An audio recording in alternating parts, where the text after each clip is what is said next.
Hello അച്ചാച്ച, ഒരു ചലഞ്ചിന് താല്പര്യമുണ്ടോ? മോള് പറഞ്ഞാലല്ലേ നമുക്ക് അറിയാൻ പറ്റുള്ളൂ. ഒരു സിമ്പിൾ ചലഞ്ചാണ്.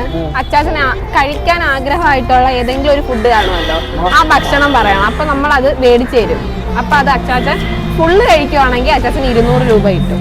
താല്പര്യമുണ്ടോ? നമ്മളെ ഇപ്പൊ ഞാൻ ഒരു നിവൃത്തി ഇല്ലാതിരിക്കുന്നതാ. അതുകൊണ്ട് മോളിപ്പോ എന്ത് മേടിച്ചുകൊണ്ടാലും കഴിക്കും. അത് ഇന്നത് വേണമെന്ന് പറയാൻ ഞാൻ ആഗ്രഹിക്കുന്നുമില്ല. കാര്യം ഇപ്പൊ നമുക്ക് കടിക്കാത്തത് എന്ത് കിട്ടിയാലും, ഇനി കടിക്കാത്ത എന്ത് കിട്ടിയാലും കഴിക്കും. കാര്യം ഇപ്പോഴത്തെ സമയം നമ്മുടെ അല്ല. അപ്പം എന്നാലും എന്തെങ്കിലും പ്രത്യേകിച്ച് അങ്ങനെയൊന്നുമില്ല. എനിക്കിപ്പോ ഇച്ചിരി ചോറ് മേടിച്ച് തന്നാൽ മതി, വേറെ ഒന്നും വേണ്ട. എങ്ങനെ അങ്ങനെ പോയി ഊണ് മേടിച്ചിട്ട് വരാം. വന്നാൽ ഞാൻ കഴിക്കാം. ശരി. എത്താത്ത കൊമ്പിൻ കിളിനാദം കേട്ടു പാടേണം. മോഹങ്ങളെല്ലാം കൊതി തീരും മുൻപ് നേടേണം. ഇനി കണ്ണീരൊന്നും വേണ്ട.